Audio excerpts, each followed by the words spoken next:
ಮಾನ್ಯ ಪ್ರಿಯಾಂಕಾ ಖರ್ಗೆ ಸಚಿವರ ಹೆಸರು ಇಲ್ಲಿ 2-3 ಕಡೆ ಪ್ರಸ್ತಾಪ ಆಗಿದೆ. ಈ ಲೆಟರಲ್ಲಿ 7 ಪುಟಗಳಲ್ಲಿ ದಾಖಲೆ ಕೊಡಿ ಅಂದರೆ ಎಲ್ಲಿಂದ ಇನ್ನೇನು ದಾಖಲೆ ಬೇಕು ನಿಮಗೆ? ಮಾನ್ಯ ಮುಖ್ಯಮಂತ್ರಿ ಈಗ ತಾನೇ ಹೇಳಿದ್ದಾರೆ, ಯಾವುದೇ ಕಾರಣಕ್ಕೆ ಅಲ್ಲಿ ದಾಖಲೆ ಇಲ್ಲ, ನಾವು ಅವರನ್ನ ಸಚಿವ ಸ್ಥಾನದಿಂದ ಕೈ ಬಿಡ್ತಕ್ಕಂಥ ವಿಚಾರ ಉದ್ಭವ ಆಗೋದಿಲ್ಲ ಅಂತ. ನಮಗೆ ಮೊದಲೇ ಗೊತ್ತಿದೆ ಮಾನ್ಯ ಮುಖ್ಯಮಂತ್ರಿಗಳೇ, ನಿಮಗೆ ಧೈರ್ಯ ಇಲ್ಲ ಅನ್ನೋದು ನಮಗೆ ಗೊತ್ತಿದೆ. ಯಾಕೆ ಅಂತಂದ್ರೆ ಆ ಸಚಿವರ ತಂದೆಯವರು AICC ಅಧ್ಯಕ್ಷರು. ನೀವು ಇದಕ್ಕೆ ಕೈ ಹಾಕಿದ್ರೆ ಅವರು ನಿಮ್ಮ ಬುಡಕ್ಕೆ ಕೈ ಹಾಕ್ತಾರೆ ಅನ್ನೋ ಭಯ ಇದೆ ನಿಮಗೆ. ನಿಮ್ಮ ಸ್ಥಾನ ಹೋಗ್ಬಿಡ್ತದೆ ಅನ್ನೋದು, ನೀವು ಕುರ್ಚಿಗೆ ಅಂಟ್ಕೊಂಡ್ಕೊಳ್ತಿರೋರು, ನಿಮ್ಮ ಕುರ್ಚಿಯ ಭಯ ನಿಮ್ಮನ್ನು ಕಾಡ್ತಾ ಇದೆ. ಅದರಿಂದ ಇದು ಹೇಳ್ತಾ ಇದ್ದೀರಿ. ಒಂದು ಸಮಯ ನಿಮಗೆ ಭಯ ಇಲ್ಲ ಅಂದ್ರೆ, ನಿಮಗೆ ತಾಕತ್ತಿದ್ರೆ ಇನ್ನೇನು ನಿಮಗೆ ಬೇಕು? ಇಷ್ಟೊತ್ತಿಗೆ ನೀವು ಅವರನ್ನ ಕೈ ಬಿಡಬೇಕಾಗಿತ್ತು, ವಜಾ ಮಾಡಬೇಕಾಗಿತ್ತು, ರಾಜೀನಾಮೆ ಪಡಿಬೇಕಾಗಿತ್ತು. ಬೇರೆ ಸರ್ಕಾರಗಳು ಮಾಡುವಾಗ ಸ್ವಲ್ಪ ಬಂದರೆ ಸಾಕು, ಬೀದಿಗಿಳಿದು ಬೆಂಕಿ ಹಚ್ತಿರಲ್ಲ. ಈಗ ನಿಮ್ಮನ್ನ ತಡೆದವ್ರು ಯಾರು? ಬೇರೆಯವರಿಗೆ ಒಂದು ನ್ಯಾಯ, ನಿಮಗೊಂದು ನ್ಯಾಯ ಇದೆಯಾ? ಇಷ್ಟೊತ್ತಿಗೆ ನೀವು ಈಗಾಗಲೇ ಅವರನ್ನ ಸಂಪುಟದಿಂದ ವಜಾ ಮಾಡಬೇಕಾಗಿತ್ತು. ನಿಮಗೆ ತಾಕತ್ತಿಲ್ಲ ಅಂತೇಳಿ ನೇರವಾಗಿ ಒಪ್ಕೊಳ್ಳಿ. ಗೋಡೆ ಮೇಲೆ ದೀಪ ಇಡೋ ಕೆಲಸ ಮಾಡಬೇಡಿ. ಇನ್ನೂ ಅನೇಕ ವಿಚಾರಗಳು ಹೊರಗಡೆ ಬರ್ತಕ್ಕಂಥದ್ದಿದೆ. ನಾವು ಯಾವುದೇ ಕಾರಣಕ್ಕೆ ಈ ಹೋರಾಟವನ್ನು ನಾವು ಕೈ ಬಿಡೋದಿಲ್ಲ. ಇಡೀ ಕೇವಲ ಅದು ಬೀದರ್ ಗುಲ್ಬರ್ಗಾಗೆ ಮಾತ್ರ ಸೀಮಿತವಾಗಿತ್ತು. ನಿಮ್ಮ ಉದಾತ್ತತನದಿಂದ ನೀವು ಮಾಡ್ತಾ ಇರತಕ್ಕಂಥ ಈ ಕಾರ್ಯದಿಂದ ಇಡೀ ರಾಜ್ಯಕ್ಕೆ ಮತ್ತು ದೇಶಕ್ಕೂ ಈ ಸಮಸ್ಯೆ ದೊಡ್ಡದಾಗಿ ಉದ್ಭವಿಸ್ತದೆ ಅಂತಕ್ಕಂಥ ಮಾತನ್ನು ಹೇಳಲಿಕ್ಕೆ ನಾನು ಬಯಸ್ತೇನೆ.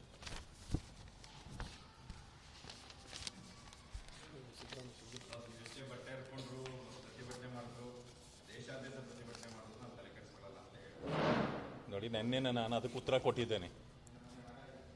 ನಾವು ಯಾವುದೇ ಕಾರಣಕ್ಕೆ ನಮ್ಮ ಬಟ್ಟೆನ ಹರ್ಕೊಳ್ಳಲ್ಲ. ಅವ್ರವ್ರ ಬಟ್ಟೆ ಅವ್ರು ಹರ್ಕೊಳ್ಳೋರು ಯಾರೋ ಇದ್ದರೆ ಅವ್ರು ಹುಚ್ಚರು ಅಂತಾರೆ. ಆ ಹುಚ್ಚತನ ಅವರೇ ಇಟ್ಕೊಳ್ಳಿ, ನಮಗೆ ಬೇಕಾಗಿಲ್ಲ. ನಾನು ನೆನ್ನೆ ಹೇಳಿದ್ದೀನಿ, ನಿಮ್ಮ ಬಟ್ಟೆನೂ ನಾವು ಹರಿಯಕ್ಕೆ ಬರೋದಿಲ್ಲ. ನಿಮಗೇನಾದರೂ ತಲೆ ಕೆಟ್ಟಿದ್ರೆ ನಿಮ್ಮ ಬಟ್ಟೆ ನೀವು ಹರ್ಕೊಳ್ಳಿ, ನಮಗೇನು ಚಿಂತೆ ಇಲ್ಲ. ನಾವು ಜನರಿಗೆ ನ್ಯಾಯ ಕೊಡಿಸ್ತಕ್ಕಂಥ ಕೆಲಸವನ್ನು ಮಾಡಬೇಕು. ನೀವೇ ನ್ಯಾಯ ಕೊಡಬೇಕು. ನೀವು ಕೊಡೋದ್ರಲ್ಲಿ ಫೇಲ್ ಆದಾಗ ನಮ್ಮ ಪ್ರವೇಶ ಆಗತ್ತೆ. ನಾವು ಹೋರಾಟ ಮಾಡಿ ಅವರಿಗೆ ನ್ಯಾಯ ಕೊಡಿಸೋ ಕೆಲಸವನ್ನು ನಾವು ಮಾಡಬೇಕು. ಅದನ್ನು ನಾವು ಮಾಡ್ತಿದ್ದೇವೆ ಇವತ್ತಿನ ದಿವಸ. ನೀವು ಬಟ್ಟೆನಾದರೂ ಹರ್ಕೊಳ್ಳಿ, ನಿಮ್ಮ ಬಟ್ಟೆ ಹಾಗೆ ಇದು ಇಟ್ಕೊಳ್ಳಿ, ಇಲ್ಲ ಬಟ್ಟೆ ಬಿಚ್ಚಾಕೊಳ್ಳಿ, ನಮಗೇನು ಚಿಂತೆ ಇಲ್ಲ.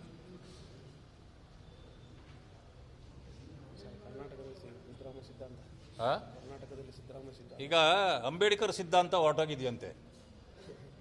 ಅಂಬೇಡ್ಕರ್ ಸಿದ್ಧಾಂತ ಏನಾದರೂ ಕರ್ನಾಟಕದಲ್ಲಿ ಇದ್ದಿದ್ರೆ ಇಷ್ಟೊತ್ತಿಗೆ ರಾಜೀನಾಮೆ ತಗೊಬಿಡ್ತಿದ್ರು.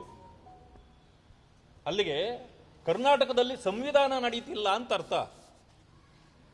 ಈಗ ಮಾನ್ಯ ಶಾಸಕರುಗಳು ಕರ್ನಾಟಕದಲ್ಲಿ ಅಂಬೇಡ್ಕರ್ ಸಿದ್ಧಾಂತ ಇಲ್ಲ, ಸಿದ್ದರಾಮಯ್ಯನವ್ರ ಸಿದ್ಧಾಂತ ಇದೆ ಅಂತ ಹೇಳ್ಕೊಂಡಿದ್ದಾರೆ. ಅರೆ, ಸಿದ್ದರಾಮಯ್ಯನವ್ರ ಸಿದ್ಧಾಂತನೇ ಇದ್ದಿದ್ರೆ ಇಷ್ಟೊತ್ತಿಗೆ ಆ ಬಡ ಕುಟುಂಬಕ್ಕೆ ನ್ಯಾಯ ಸಿಗಬೇಕಾಗಿತ್ತು. ಅಂದರೆ ನಿಮ್ಮ ಸಿದ್ಧಾಂತ ಎಷ್ಟು ವೀಕು ಅಂತ ಈಗಲೇ ಗೊತ್ತಾಯ್ತಲ್ಲ. ಅಂಬೇಡ್ಕರ್ ಸಿದ್ಧಾಂತವನ್ನು ಹೊರತುಪಡಿಸಿ ಇನ್ನೊಂದು ಸಿದ್ಧಾಂತ, ಸಂವಿಧಾನ ಈ ದೇಶದಲ್ಲಿ ಇರಲಿಕ್ಕೆ ಸಾಧ್ಯ ಇಲ್ಲ. ಈ ಮಾತನ್ನು ಅಮಿತ್ ಶಾ ಅವರು 100 ಸಾರಿ ಹೇಳಿದ್ದಾರೆ. ಪ್ರಧಾನಮಂತ್ರಿಗಳು ಮೋದಿಯವರು 100 ಸಾರಿ ಹೇಳಿದ್ದಾರೆ. ಅದನ್ನು ತಿರುಚಿ ನೀವು ಹೇಳ್ತೀರಿ. ನೀವೇ ಹೇಳ್ಕೊಳ್ತೀರಿ. ಈಗ ಅಂಬೇಡ್ಕರ್ ಸಿದ್ಧಾಂತ ಕರ್ನಾಟಕದಲ್ಲಿಲ್ಲ, ಇಲ್ಲಿ ಸಿದ್ದರಾಮಯ್ಯನವ್ರ ಸಿದ್ಧಾಂತ ಅಂತ. ಈ ರೀತಿ ನೀವು ಮಾಡಿದರೆ, ಈಗ ನಾನು ಹೇಳ್ತೇನೆ, ಈ ರೀತಿ ಸಿದ್ಧಾಂತಗಳನ್ನ ನೀವು ಅಳವಡಿಸ್ಕೊಳ್ತಾ ಹೋದರೆ ನಾವೇನು ಮಾಡಬೇಕಾಗಿಲ್ಲ, ಜನನೇ ನಿಮ್ಮ ಬಟ್ಟೆ ಎರೀತಾರೆ. ಇದನ್ನು ನೀವು ಅಂಡರ್ಲೈನ್ ಮಾಡ್ಕೊಳ್ಳಿ.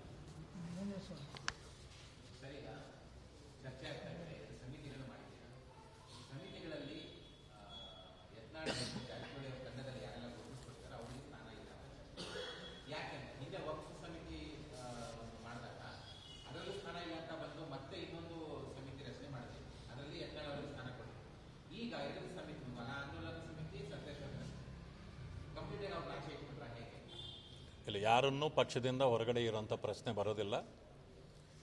ಈ ಸಮಿತಿಗಳು ಮಾಡೋದು ನಾನಲ್ಲ. ನನ್ನನ್ನು ಪಕ್ಷ ಈ ಸಮಿತಿಯನ್ನು ನೇತೃತ್ವ ವಹಿಸಬೇಕು ಅಂತ ಹೇಳಿದೆ. ನಾನು ಆ ಕೆಲಸವನ್ನು ಮಾಡ್ತೇನೆ. ನಾನು ಎಲ್ಲರನ್ನೂ ಸೇರಿಸ್ಕೊಂಡು ಹೋಗೋದು ನನಗೆ ಪಕ್ಷವೇ ಮುಖ್ಯ. ಪಕ್ಷ ಹೇಳಿದ್ದನ್ನು ಅಷ್ಟೇ ನಾನು ಮಾಡೋದು. ನಾನು ಆ ಕಡೆ ಈ ಕಡೆ ನೋಡೋದಿಲ್ಲ. ನಾನು ಟಾಂಗ ಇದ್ದಂಗೆ.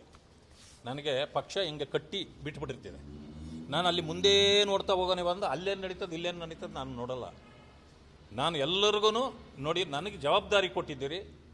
ಆ ಕೆಲಸವನ್ನು ಮಾಡುವಾಗ ಸರ್ವರನ್ನೂ ನಾನು ಅವ್ರನ್ನ ಕೇಳ್ಕೊಳ್ತೇನೆ. ಎಲ್ಲರೂ ಬನ್ನಿ, ಇದು ಪಕ್ಷದ ಕೆಲಸ, ಯಾರ್ದು ಮನೆ ಕೆಲಸ ಅಲ್ಲ. ಎಲ್ಲರೂ ಸೇರಿ ಕೆಲಸ ಮಾಡೋಣ.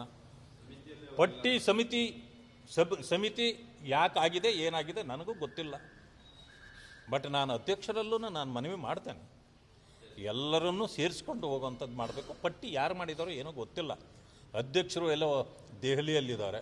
ಅವ್ರು ಬಂದ ಮೇಲೆ ನಾನು ಅವ್ರನ್ನ ಇದು ಮಾಡ್ತೇನೆ. ಎಲ್ಲರನ್ನೂ ಸೇರಿಸ್ಕೊಂಡು ಹೋಗೋ ಕೆಲಸ ಮಾಡ್ತೇನೆ. ನಮಸ್ಕಾರ, ಕರ್ನಾಟಕ ಪ್ರೈಮ್ ಟೈಮ್ಗೆ ಸ್ವಾಗತ. ನಾನು ಜಯಪ್ರಕಾಶ್ ಶೆಟ್ಟಿ. ಇಡೀ ಕರ್ನಾಡು ಇವತ್ತು ರೆಬೆಲ್ ಆಗಿ ನಿಂತಿದೆ. ಈ ಹಗರಣಗಳನ್ನು ಸದನದಲ್ಲಿ ಪ್ರಸ್ತಾಪ ಮಾಡಲು ಕೂಡ ಕಾಂಗ್ರೆಸ್ ಹಿಂದೇಟು ಹಾಕಿದ್ದೇಕೆ? ನಿಮ್ಗೆ ಸಂಬಳ ಅದಕ್ಕೆ, ನಿಮಗೆ ವಾಹನ ಅದಕ್ಕೆ, ನಿಮಗೆ ವೆಪನ್ ಅದಕ್ಕೆ. ನೀವು ಅದನ್ನು ಸೆರೆ ಹಿಡಿಬೇಕಾಗಿತ್ತು. ನೀವು ವಿದ್ಯುತ್ ಬರ ಇದೆ ಅಂತ ಹೇಳ್ತಾ ಇದ್ದೀರಿ. ಎಲ್ಲಿ ಬರ ಇದೆ ನೀವು ಹೇಳಬೇಕು. ಪಾಕಿಸ್ತಾನ್ ಆಕ್ಯುಪೈಡ್ ಕಾಶ್ಮೀರ್ ಅದು ಎಂದೆಂದಿಗೂ ನಮ್ಮದು. 40 ಮೆಷಿನ್ಗಳು ತಂದಿತ್ತು ನೋಟ್ ಎಣಿಸುವುದಕ್ಕೆ, ಅದೇ ಹಾಳಾಗಿದೆ. ಮಥುರಾದ ಗಲಾಟೆ ಇದೆಯಲ್ಲ, ಅದು ಸ್ಥಳೀಯವಾಗಿ ಕೂತು ಪರಿಹರಿಸಬಹುದಾದಂಥ ಕಾನೂನಿದೆ. ಗ್ಯಾರಂಟಿ ಯೋಜನೆಯಿಂದ ನಷ್ಟ ಆಗಿದೆ, ಲಾಭ ಆಗಿದೆ, ದಯವಿಟ್ಟು ಹೇಳಿ. Dawood Ibrahim most wanted criminal ಯಾವಾಗಾದ ಅಂದರೆ ಇಲ್ಲಿ ತನಕ ಭಾರತ ದೇಶದಲ್ಲಿ ಓರ್ವ ದಲಿತ ಪ್ರಧಾನಿಯಾದಂಥ ಇತಿಹಾಸವೇ ಇಲ್ಲ. ರಿಪಬ್ಲಿಕ್ ವರ್ಲ್ಡ್ ಆಪ್ ಇದು ಕೇವಲ ಅಪ್ಲಿಕೇಶನ್ ಅಲ್ಲ, ಸಮಗ್ರ ಸುದ್ದಿಗಳ ಸಂಪರ್ಕ ಮಾರ್ಗಕ್ಕೆ ಕ್ರಾಂತಿಕಾರಿ ಬದಲಾವಣೆ. ರಿಪಬ್ಲಿಕ್ ವರ್ಲ್ಡ್ ಆಪ್ ಕೇವಲ ಸುದ್ದಿ ಅಪ್ಲಿಕೇಶನ್ ಅನ್ನ ಪರಿಚಯ ಮಾಡ್ತಾ ಇಲ್ಲ, ಬದಲಾಗಿ ಡಿಜಿಟಲ್ ಸುದ್ದಿ ಬಳಕೆಯ ಹೊಸ ಯುಗಕ್ಕೆ ನಾಂದಿ ಹಾಡ್ತಾ ಇದೆ. ಇದೊಂದು ಬ್ರೇಕಿಂಗ್ ನ್ಯೂಸ್, ಪ್ರಭಾವಶಾಲಿ ಕಾರ್ಯಕ್ರಮಗಳಿಗೆ ಗಟ್ಟಿಯಾದ ವೇದಿಕೆ. ರಿಪಬ್ಲಿಕ್ ವರ್ಲ್ಡ್ ಅಪ್ಲಿಕೇಶನ್ ಈಗ ಲೈವ್ ಆಗಿದೆ. ಗೂಗಲ್ ಪ್ಲೇ ಸ್ಟೋರ್ ಮತ್ತು ಆಪಲ್ ಆಪ್ ಸ್ಟೋರ್ ಎರಡರಲ್ಲೂ ಲಭ್ಯವಿದೆ. ಈಗಲೇ ಡೌನ್ಲೋಡ್ ಮಾಡಿ.